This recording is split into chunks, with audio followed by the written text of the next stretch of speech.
مازال تلفت لك واش تحضري كاطو لعيد الاضحى، تبعي معايا هذا الفيديو.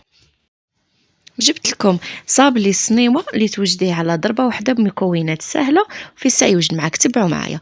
هنايا درت في بول، درت 4 حبات تاع بيض، زدت لهم كاس قل ربع سكر كلاصي ضربتهم بيان، وزدت لهم كاس نصه زيت ونصه زبده دايبه، كما تقدروا ديروا غير الزيت وحده، ضربوهم بيان، وزدت لهم مغرفه ونص شوكولا تختيني، دخلت كامل المكونات مع بعض، وزدت لهم 2 مغرفات تاع كاكاو.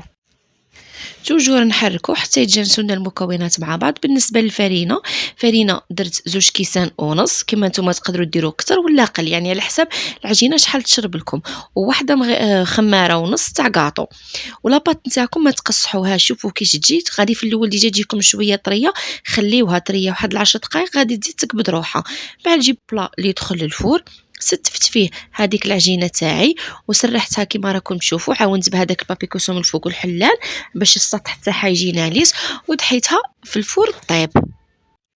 مدة الطهي ما يديلكمش حاجة كبيرة، مامبا 15 دقيقة. وبالنسبة للتزيين أنا استعملت شوكولا التاج، درت ذوق الحليب، كما نتوما تستعملوا أي ذوق تبغيوه من شركة بالماغي، يعني أنا ما نستغناش على المنتجات نتاعهم. قصيتها صغيرة ودرتها تذوب على حمام مائي. شوفوا لي القوام تاعها كيش تذوب، ما دير حبيبات، ما تخافوا تخسر معاكم ما والو، تذوب بشكل رائع. كي دابت هنا زدت لها 2 مغرفات تاع الزيت باش نخففها، وكي نجي نقطعها ما تتشققش معايا. نتوما كي تكلاصيو بها الكاطو خليوها يعني هكاك، ما تضيفوا لها والو. هنايا شوفوا خففتها جات شابه. جبت البلا تاعي، سرحت هذيك الشوكولا عليه، شوفوا اللمعه اللي تعطيها، يعني واحد اللمعه رائعه، ما الذوق ما نحكي لكمش عليه. من الفوق انا درت لها شويه فايتين هكا، يبقى لكم تاني اختياري.